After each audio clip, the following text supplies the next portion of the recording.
Welcome back to WQMC Radio. My name is Gary Younger. This is the fifth quarter. We'll be on with you till 3 o'clock. 718-997-3986, 718-997-3986, or 3987 if you'd like to call in. Also on Facebook at the fifth quarter, fifthquarter.org. Again, check it out. But right now, let's get into the Giants game here. Very weird, very odd game. It was a sad game to watch. It wasn't one of those good defenses type games. It was one of, like the Seattle versus San Francisco game we had towards the beginning of the year. Where it was fun to watch the defense battle out. This is just a sad one in general. Final score: Giants 15. Yeah, you heard that right. Giants 15. Eagles 7. No offensive touchdown scored in this game. Only one touchdown scored in this game, period, was by the Eagles on a 2-yard fumble recovery. Let's start off the Giants, though, here. There were positives in this game yesterday. I'm not going to deny that. Eli didn't look good, but he didn't look atrocious. He didn't look like Eli, I'll put it like that. He still's not back to where he was. He's not back to being Eli Manning, the great, the elite, if you will. He's still elite, but he looked okay. He got some nice passes in. Final numbers: 25-39, 246, no touchdowns, no picks, only sacked once. The offensive line looked much better, Especially credit again to Will Beatty, left tackle for this team. Did a very nice job, in my opinion. Otherwise, the running game, again, it's coming along. Michael Cox is worthless at the moment, pretty much. He provides burst, but he can't hit holes at all. And I thought, the line wasn't doing great jobs at giving him those holes, and his longest run was for 9 yards. Otherwise, he had 8 carries for 10 yards. But there's a reason he was a 7th-round pick. I'll put it like that. Otherwise, Peyton Hillis, decent job. 20 carries, 70 yards, no touchdowns. Longest run also 9 yards. I like what I'm seeing out of him. I do. It's not that Madden player that we saw on the Browns, but definitely a good signing for the Giants there. He was a truck, bulldozing his way through, getting those tough yards. Very impressive game. The receiving core stepped up very nicely, in my opinion. The two big guys were Hakeem and Victor Cruz. And this may have been the last game Hakeem Nicks plays in a Giants uniform. The trade deadline is tomorrow or Thursday, I believe. I'll take a look at that. But nonetheless, it might be the last game. They're not heavily shopping him, but it would not shock me if the Lions called up the last second and offered a 3rd-round pick, let's say, plus, just for argument's sake, and I'm being very overly optimistic here, say they offer you Chris Durham, the 6'5" wide receiver, who's looked good at points throughout his career, and a 3rd-rounder. I think the Giants would be tempted. I'm not saying they would say yes. I think they'd be tempted to say yes to that deal. Especially, the suggestion been roaming around lately has been you trade him as a rental and then re-sign in the offseason. That plan never works. It never, ever works in reality. Everyone thinks, oh yeah, is that simple? Never. I've never seen a team pull that off. I'm trying to think of one. I think there was one NBA team that actually pulled that off that I'm just not thinking of right now. But nonetheless, besides the point. I don't think he'll be traded, but you never know. But a very good game from both of those, from the big two. Victor Cruz numbers: 7 catches, 86 yards, no touchdowns. That was on 10 targets. Hakeem Nicks, 7 catches, 51 yards, no touchdowns. That was on 12 targets.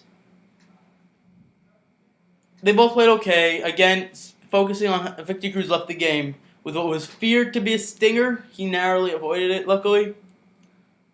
But again, focusing on Hakeem here for a second, he's I don't want to say he's looked bad. He's looked inconsistent. That's what it's been. He's looked inconsistent, and he hasn't looked like the Hakeem Nicks that they drafted. And a beat reporter for ESPN.com said that about Hakeem, that he doesn't look like the same player, and he's been injured constantly. But nonetheless, he does have to pick up with consistency. Otherwise, Brandon Myers, the tight end, 3 catches, 42 yards. Jarrell Jernigan, 3 catches, 29 yards. Peyton Hillis caught the ball 3 times, 15 yards. And John Connor and Michael Cox each had 1 catch for 11 yards each. Ruben Randall was held catchless yesterday, which is not a good sign. Not a good sign at all for this New York Giants team that needs Ruben Randall, especially if they're considering making that trade. As far as the defense goes for the Giants, I was impressed. Very impressed. John Beeson has brought new life into this team. And after the game, Justin Tuck credited the defensive changes to Perry Fuel. He said, "We simplified," to quote, "we simplified things. Perry Fuel has done a great job putting in game plans that have allowed athletes to be athletes." So it sounds like there was a little bit of disgruntled there early in the season. But if that's what you need to do to fix it, I mean, you gotta change it. But nonetheless, John Beeson has brought new life into this Giants defense. The front four, specifically Tuck, actually, I'll give a lot of credit to, played very well yesterday. They shut down McCoy. McCoy's numbers yesterday were 15 carries for 48 yards, no touchdowns. He didn't score a touchdown, period, just as I said, no offensive touchdowns.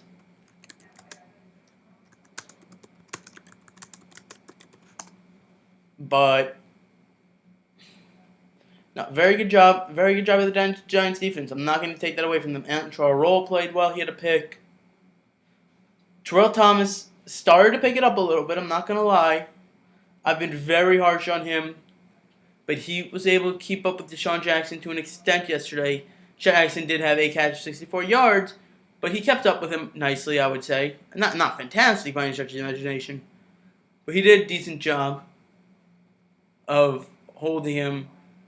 His longest catch was only for 13 yards, so he held him to those short, dinky catches. I don't know, a decent job. Sean McCoy's numbers this year in the receiving game were 4 catches, 17 yards. Jason Avant, otherwise, were 3 catches, 54 yards. Riley Cooper came back down to earth, only 2 catches, 13 yards. As far as the Eagles' offense goes, this superpower Chip Kelly offense was stagnant yesterday. Let me give you this little tidbit. Chip Kelly's offense. Now keep in mind, the quarterback situation has been a mess ever since the first Giants game in East Rutherford. Chip Kelly's offense racked up at least 425 yards in each of the first 6 games. In the past 2 games, they've totaled 479 yards of total offense and only 201 yesterday. This is not the offense. Now, granted, Michael Vick left in the second quarter. He never should have played this game. He was still hurt, and they didn't want to throw Matt Barkley in, but they hurt both quarterbacks by doing that because Barkley is a rookie 4th rounder out of USC. The chips are stacked against him to start because USC quarterbacks, as we've seen with Carson Palmer, Matt Leinart, Mark Sanchez, do not translate into the NFL fantastically as it is. So a 4th round USC quarterback is definitely not going to make a seamless transition. And Kelly made the point later that it's not fair to him to judge him up these 2 games because he was thrown into the fire twice. He shouldn't have been thrown into the fire though, because he should have started both of these games. It's not a question in my mind about this. Michael Vick was clearly hurt, And he left the game yesterday in the second quarter. He said his hamstring injury is the worst he's had in his career. There's absolutely no reason that they threw him out there yesterday. He didn't do anything really productive. He went 6 of 9 for 30 yards and a pick. Barkley came in and looked better than he did against the Cowboys. But that's like saying Mark Sanchez had a better game against the Bills last year than he did against the Patriots on Thanksgiving Eve. They're both god-awful, but one was just much worse. But Barkley, he showed a little energy. I'll give him that much, but I didn't like what I saw. He was very weak. Couldn't read coverages well at all. Was having pressure brought at him constantly. He was only sacked 3 times, but the pressure brought at him was pretty heavy. I was in general just not a fan of Matt Barkley as I wasn't in the draft at all. It was supposed to be this number 1 pick, the new number 1 pick last year. Yeah, not after you actually saw how he played in his senior year. Otherwise, for this game, just very, very odd. Very sad game to watch. Josh Brown kicks 5 field goals. It's his career high. Tom Coughlin and Eli are trying to instill a little hope in Giants faithful right now. They're saying, essentially, that they're not out of it. They're essentially saying that they're not out of it. You know, they're 2-6 now. They've won 2 in a row. Maybe they put the awful streak behind them. Here's the problem with that, though. Eli's still not looking like Eli. In order for this team to have any chance at making the playoffs, Eli needs to look like Eli. He needs to be consistent. He needs to have better throws, and he needs to stop getting in late game situations, getting nervous, and throwing ridiculous passes to no man's land and having the balls turned over.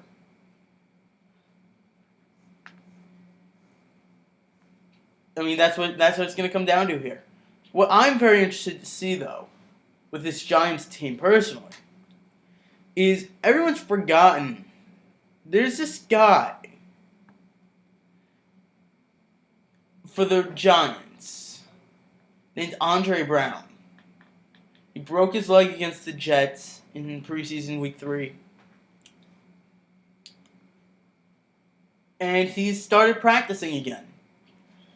He looked good last year. He looked pretty good. I'm interested to see how he does when he comes back. 'Cause that could be a very big chip, very much like Shane Vereen is right now with the Patriots. No one's noticing that they're missing a piece on offense that could help them significantly. But as far as the Giants' chances, as odd as this is to say, they're only 2 games back of first right now. Dallas lost yesterday in the last second. Just crazy play, and we'll talk about that after the next break. Dallas is 4-4 right now. Philly 3-5. Washington's 2-5. They've already had their bye, and New York is 2-6. Giants are only 2 games out right now. Just imagine that. They're only, after going 0-6, they still have a chance at first place. Their upcoming schedules, they got the Raiders, Packers, Cowboys, all at home, and then they go to Washington to play the Redskins. They have a very hard end of their schedule with their last 4 games being the Chargers, Seahawks, Lions, and then Redskins again. But that's going to get interesting late because I'm upping my chances right now for the Giants to make their playoffs. I'm upping it to 20%. I'm not confident right now. And I don't think they're that good. I think that the NFC East is just that bad.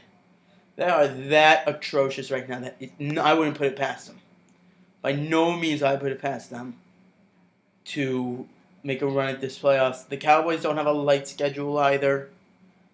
Nor do the Eagles. None of these teams have very light schedules. In reality, the Cowboys games now are going to be the Vikings, Saints, Giants, and then Raiders. And they finish off with the Bears, Packers, Redskins, and Eagles. So they're going to have an easier time to make it. They're going to have an easier road. I would still call them the favorites right now. As far as the Eagles go, they've got the Raiders next week. Then they've got the Packers, Redskins, and then they take their bye, and then they get the Cards. This division could honestly come down to the last game, and it could be a 7-9 team wins the division. It's going to be that weird and that bad of a division. But it might be an entertaining race. It's kind of like what we were talking about last week in the NHL. The Metropolitan Division is either going to be the least competitive or most competitive, depending on how you look at it. But it's definitely going to be an interesting thing to watch moving forward. It is 1:44 on WQMC Radio. My name is Gary Younger. This is the Fifth Quarter. Like us on Facebook, The Fifth Quarter, thefifthquarter.org. Once again, check us out. When we come back, we're going to go around the NFL. Peyton's odd game yesterday. Calvin's historical. Dez's tirades, prima donna moves, whatever you want to call it. We talk about New England going 24 unanswered. And plenty more. Plenty more. We're going to have Jeremy Tuck at 2:25. We're also going to get into some World Series talk a little later. Right now, let's go with some... Then we're going to give a little song for the Giants fans right now. And their chances. Here is Saigon with